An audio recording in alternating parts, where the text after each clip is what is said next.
Sehr geehrter Bürgermeister Beckle, sehr geehrte Stadtrat Frank, meine Damen und Herren, ich begrüße im Namen von Tibet House und von Tibet House Mitgliedern und vor allen Dingen auch von seiner Heiligkeit Dalai Lama. Und heute beginnt ein großer Tag für das Tibet House, für die Stadt Frankfurt und wir alle hier auch eigentlich die Welt ganze. Wir machen ja etwas tolle Sache in diesem Haus für die Gesellschaft, Vielfältigkeit. Darf ich Ihnen diese tibetische Glücksschal überreichen? So.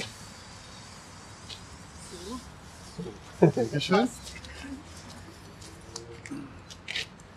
Ja, sehr geehrter Herr Zering, liebe Frau Hessel, Stadtratskollege Markus Frank, meine Damen, meine Herren, es freut mich, dass ich gemeinsam mit Kollegen Frank heute hier dabei sein kann bei einem weiteren, auch für die Stadt sehr wichtigen Ereignis, nämlich nachdem wir bereits vor einigen Monaten hier zusammengekommen waren, auch unter Anwesenheit von Herrn Frank und mir und den Letter of Intent mit als Stadt Frankfurt befördert haben, der geschlossen worden ist zwischen der städtischen Wohnungsbaugesellschaft der ABG und hier auch der Stiftung des Tibet-Hauses, um zum Erwerb dieses Objektes zu kommen, war das der eine Schritt.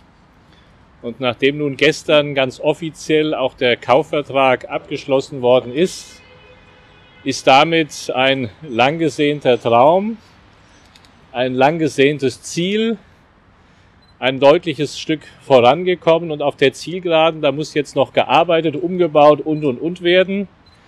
Aber dieses Haus wird künftig das Tibet-Haus beherbergen, ein Kulturzentrum, was einzigartig in Europa ist, was die moderne, aber auch die traditionelle tibetische Kultur vermittelt, was mit im Moment 300 Veranstaltungen im Jahr zum Buddhismus, zur Kultur, zur Wissenschaft, zur Medizin, ein Tor zu Tibets Kultur und ein Schaufenster der tibetischen Kultur in Europa ist und damit, wenn man so will, ein tibetisches Goethe-Institut auf Frankfurter Boden darstellt. Und wir sind froh und glücklich, dass es auch durch ein Stück die Unterstützung der Stadt Frankfurt möglich war, dass auch unsere städtische Wohnungsbauholding dieses Objekt dem Tibet-Haus anbieten konnte, um aus dem jetzt schon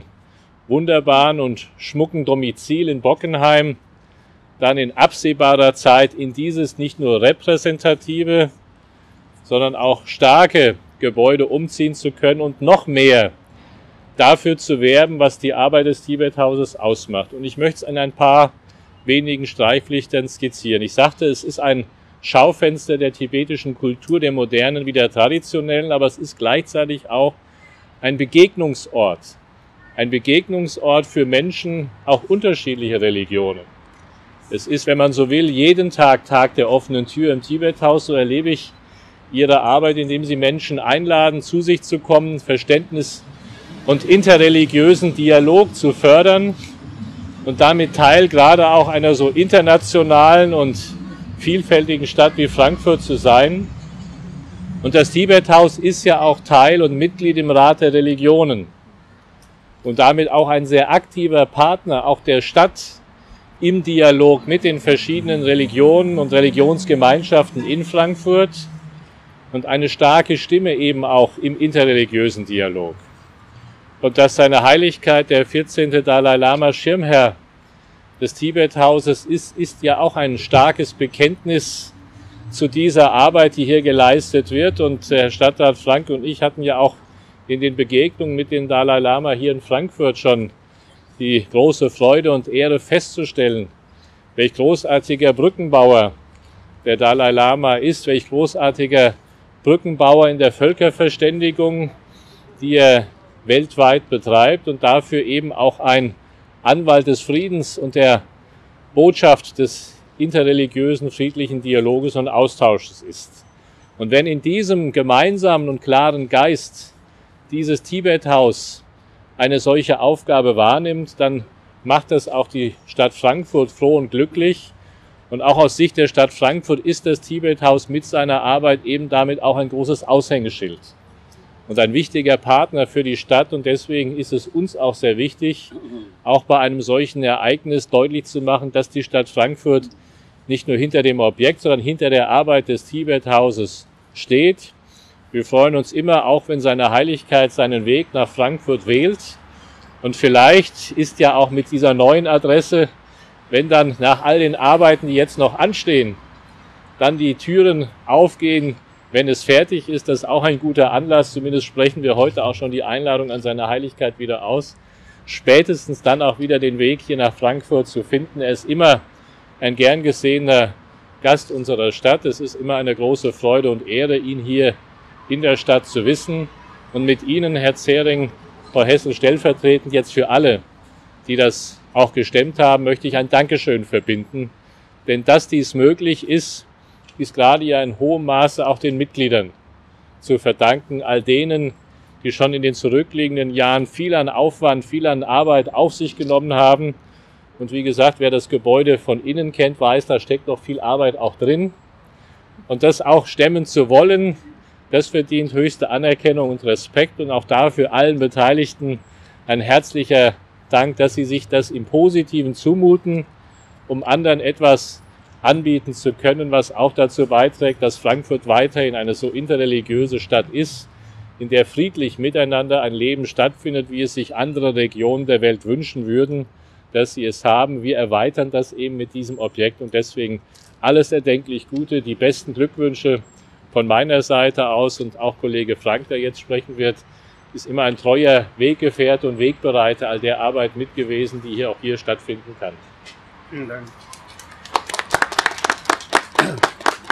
Ja, lieber Herr Zering, liebe Frau Hessel, meine sehr verehrten Damen und Herren, das ist ein guter Tag heute, aber der gute Tag ist nicht einfach so vom Himmel gefallen, sondern hat damit zu tun, dass insbesondere Herr Zering und Frau Hessel einen ganz langen Weg gelaufen sind. Ein Weg, der nicht frei war von Hindernissen. Ich glaube, wir haben uns kennengelernt vor über 5 Jahren. Da haben Sie mir das Tibet-Haus in Bockenheim gezeigt und ich habe bewundert, was dort alles passiert. Das ist ja unglaublich. An so einem Ort, der ja überschaubar ist von der Fläche, so viele Veranstaltungen. Und seitdem haben Sie sich auf einen langen Weg gemacht. Und ich glaube, heute feststellen zu dürfen, dass hier das neue Tibet-Haus sein wird, das ist schon nicht nur für Sie, auch für uns ein großes Ereignis, weil wir ja mitgeholfen haben an der einen oder anderen Stelle. Frankfurt am Main ist eine Stadt, in der sehr vieles zusammenkommt. Und wir haben viele Menschen mit guten Ideen. Und deshalb kann man schon sagen, die Fläche wird so langsam im wahrsten Sinne des Wortes knapp. Ich habe selbst an vielen Orten geschaut, ob wir helfen können. Herr Zering ist mit mir fast durch den gesamten Hafen gegangen und wir haben verschiedene Immobilien uns angeschaut. Es hat an vielen Stellen nicht geklappt. Und deshalb bin ich umso dankbarer, dass sozusagen der Hafen des Tibet-Hauses hier an so einer zentralen und ich finde auch, dass diese Immobilie sich überaus eignet für ein Haus, in dem vieles möglich sein wird. Klar, Sie haben eine ganz deutliche Ausrichtung. Ich glaube, das passt auch zu einer Stadt, in der viele Religionen zu Hause sind, sehr gut. Aber ich glaube, dass was uns alle erfreut, ist, dass es ein Haus sein wird mit offenen Türen, in dem eben sich jeder sozusagen auch für seine Seele Dinge holen kann, um stark zu werden, um stark zu bleiben. Und dafür möchte ich mich ganz herzlich bedanken und Ihnen auch ganz deutlich zusichern, wir werden den Weg des Tibet-Hauses auch weiter fortsetzen. Wir werden Sie weiter kraftvoll unterstützen, weil Frankfurt am Main, wir sind froh und stolz, dass wir Menschen wie Sie haben, die sich für die Gesellschaft in den verschiedenen Religionen engagieren und sie schließen niemanden aus. Wir brauchen mehr Brückenbauer in der Stadt. Wir brauchen mehr Religionen, die sich öffnen, die eben die verschiedenen positiven Seiten zeigen. Und deshalb sind wir stolz, dass wir Menschen wie Sie haben und werden Sie weiterhin kraftvoll unterstützen. Vielen herzlichen Dank für das Engagement bis heute und wir werden weiter an Ihrer Seite bleiben.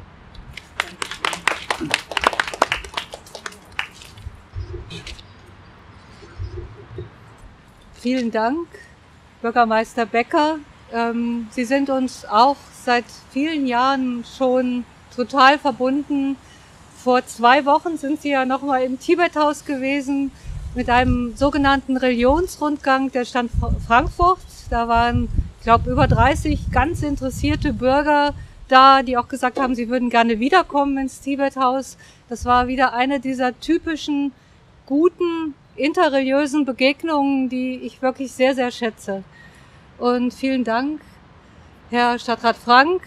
Ich kann mich noch genau erinnern, als seine Heiligkeit der Dalai Lama 2014 4 Tage hier in Frankfurt gewesen ist. Und dann haben Sie auch eine Rede gehalten. Sie haben auch eine Rede gehalten. Und das war so eine gute, kraftvolle Atmosphäre im Mai 2014. Ganz, ganz viele Schulkinder, Schulklassen sind auch damals in der Paulskirche gewesen. Das war, und diese Möglichkeit, seine Heiligkeit, den Dalai Lama und andere große Lehrer in Frankfurt zu haben und Begegnungen zu ermöglichen, auch Austausch zu haben, dass die Schüler auch Fragen stellen, das ist etwas ganz Besonderes, was wir weiterhin fortführen wollen. Sie sprachen eben von Brückenbauer. Ich habe gedacht, und Sie haben gesagt Goethe-Institut, dann ist mir jetzt ganz spontan eingefallen, es gibt einen Hilfe.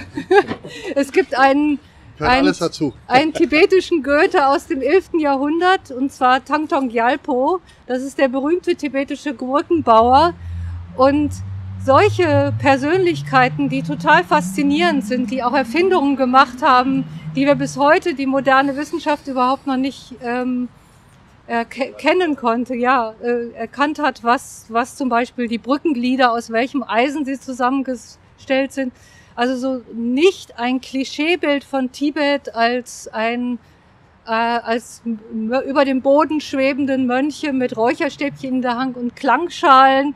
Also so Klischeebilder, die wollen wir hier im Tibethaus gar nicht vermitteln. Wir wollen wirklich das kulturelle Erbe Tibets, diese wirklich fantastischen Texte, die kultivgreifend berührende Kultur Tibets, das wollen wir den Menschen hier nahe bringen. Aber wir wollen gleichzeitig auch ganz einfach einen Ort hier haben, wo die Menschen in der Mittagspause vielleicht auch mal kommen können und zur Ruhe kommen können. Und dieser Ort hier ist für Buddhisten und gleichermaßen Menschen aller Religionen oder nicht zur Religion gehörigen ein Treffpunkt. Das finden wir sehr, sehr wichtig. Okay, mehr habe ich eigentlich gar nichts zu sagen, bis auf, dass wir ganz, ganz viel jetzt in den nächsten Monaten umbauen werden. Vom Stil her modern, tibetisch. Lassen Sie sich überraschen. Mitte des Jahres wird es dann soweit sein und dann werden wir uns nochmal melden. Kunzak, du wolltest auch noch was sagen.